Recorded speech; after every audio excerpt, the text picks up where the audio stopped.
네, 여러분 안녕하세요. 차원입니다. 커그의 네 번째 아티클은 컨센서스 팀에서 작성한 채굴의 탈중앙화 비교입니다. 아티클은 성균관대 스크립토 김성환님, 이화여대 이화체인의 조유정님, 가톨릭대 블로켓의 안성준님께서 정리해 주셨습니다. 자, 이번 탈중앙화 비교는 코넬대학교에서 채굴의 관점에서 진행된 연구인데요. 이 연구의 핵심 결과 중 첫 번째는 비트코인 네트워크가 이전과 동일한 탈중앙화 정도를 유지하면서도 거래 처리 속도를 늘릴 수도 있지만 그러지 않고 있다는 것입니다. 노드가 일정 시간 동안 네트워크와 주고받을 수 있는 데이터의 양을 뜻하는 대역폭이 보통 비트코인 노드가 이더리움 노드보다 높은데요. 2016년에 비해서 각 비트코인 노드에 할당된 대역폭은 대략 1.7배 정도 증가해왔습니다. 더 높은 대역폭을 가지고 있다는 것은 고어 블록 생성률에 영향을 미치지 않고 블록 사이즈를 키울 수 있음을 뜻합니다. 즉 2016년도 수준의 탈중앙화를 유지하면서 블록 사이즈를 1.7배 정도 늘릴 수 있고 TPS를 2배 가까이 향상시킬 수 있다는 것입니다. 여기서 고어 블록이란 정상적인 블록의 조건을 모두 만족하지만 가장 긴 체인에는 포함되지 못한 블록을 뜻합니다. 고어 블록 생성률은 정상 블록이 하나 생성될 때 발생하는 고어 블록의 개수를 비율로 나타낸 것입니다. 블록 사이즈를 키우면 한 블록의 용량이 커져서 새로운 블록을 다른 노드에게 전달하는 데 시간이 더 오래 걸리게 됩니다. 즉, 블록을 전달받지 못한 채굴자들이 이미 생성된 블록에 계산력을 투입하여 고어 블록을 생성할 확률이 더욱 커집니다. 그럴수록 소규모 채굴자들은 블록을 늦게 받는 상황을 피하기 위해 규모가 큰 채굴풀로 모일 가능성이 커지고 채굴의 중앙화를 야기하게 됩니다. 다음은 네트워크 측면에서도 지리적으로도 비트코인 노드들이 이더리움보다 더 밀집되어 있는 상황입니다. 즉, 이더리움 노드들은 세계적으로 더 골고루 분포되어 있고 훨씬 더 탈중앙화되어 있다고 볼 수 있습니다. 이렇게 차이가 나는 이유 중에 하나는 훨씬 더 많은 비율의 비트코인 노드가 데이터 센터에 소속되어 있기 때문입니다. 데이터 센터는 대규모 중앙 네트워크를 갖춘 시설을 뜻합니다. 이더리움은 28%인 반면 비트코인은 56%의 노드가 데이터 센터에 소속되어 있습니다. 이는 비트코인에 비해 이더리움의 노드가 중앙시설이 아닌 다양한 익명 시스템에 골고루 분포되어 있음을 보여줍니다. 데이터 센터의 대표적인 예가 채굴풀인데요. 채굴풀 하나는 아무리 규모가 크더라도 통일된 의견과 목적을 가지기 때문에 하나의 노드로 간주하게 됩니다. 이 연구의 핵심 결과 세 번째는 비트코인과 이더리움 두 시스템 모두 채굴이 상당히 중앙화되어 있다는 것입니다. 이 사진은 채굴 과정의 중앙화 정도를 비교하기 위해 두 시스템에서 각 채굴자의 채굴 파워를 측정한 것인데요. 여기서 채굴 파워는 각 채굴자가 메인 체인에 기여한 블록 비율입니다. 이 연구 결과에 따르면 20명의 채굴자들이 전체 블록체인을 결정한다고 합니다.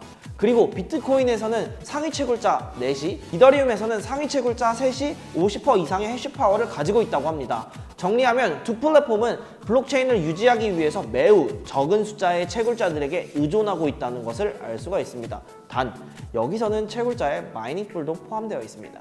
이 연구 결과의 네 번째는 이더리움이 비율적으로 채굴 에너지를 낭비하고 있다는 것입니다. 다시 말해 체인에 기여하지 않는 블록을 생성하는데 많은 에너지를 낭비한다는 것입니다. 채굴 파워의 효용성을 검증하기 위해서 비트코인에서는 고어 블록 분산 정도를, 이더리움에서는 엉클 블록 분산 정도를 분석해서 이것을 메인 체인 블록의 분산 정도와 비교해봤습니다. 이 두 표가 바로 측정한 결과인데요. 자, 그 결과 비트코인에서 효용성은 99%였고 이는 비트코인에서 고어 블록이 거의 발생하지 않았다는 것을 의미합니다. 이와 대조적으로 이더리움에서의 효용성은 90%에서 94%를 왔다 갔다 했으며 절대 97%를 넘지 못했습니다. 이러한 결과는 이더리움의 비트코인에 비해 채굴 파워를 살짝은 낭비하고 있다는 것을 보여줍니다. 물론 이더리움은 엉클블록을 생성한 채굴자에게 보상을 주어서 엉클블록을 생성하도록 설계되어 있습니다. 그럼에도 연구자는 엉클블록 생성에 쓰이는 해시파워 중의 일부를 메인 체인에서 사용하는 것이 더욱더 이로울 것이라고 주장을 합니다. 중계망은 채굴자와 플로드에게 빠르게 블록을 전달해서 엉클블록의 생성을 줄일 수 있게 도와주기 때문입니다. 자, 마지막으로 비트코인과 이더리움 중에서 어떤 시스템이 더 공평할까요? 자, 이 연구에서 공평함이라는 값은 소규모 채굴자가 대규모 채굴자에 비해 불이익을 받는지 여부를 나타납니다. 연구에서는 공평함을 채굴자가 가지는 채굴 파워 대비 고어 블록의 비율로 계산을 했는데요. 이때 이상적이고 공정한 프로토콜의 공평함 값이 1이어야 합니다.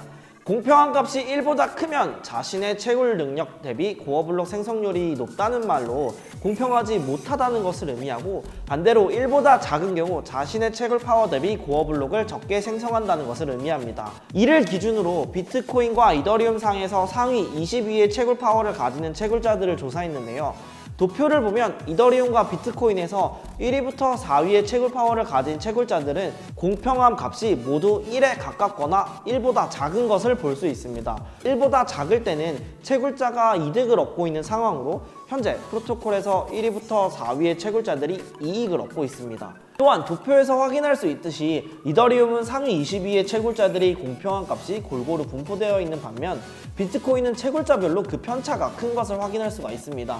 높은 편차는 결국 중앙화로 이어지게 되는데요.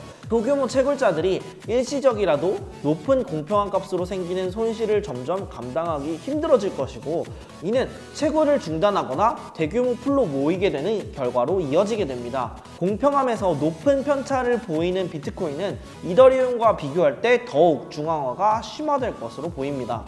오늘 살펴본 비트코인과 이더리움의 탈중앙화 비교, 정말 흥미롭지 않으셨나요? 채굴에 도전할 예비 채굴자분들께 실질적으로 도움이 되는 정말 좋은 연구였던 것 같습니다. 오늘 영상이 도움이 되셨다면 코인사이트 구독과 좋아요 잊지 말고 꼭 부탁드려요. 그럼 안녕!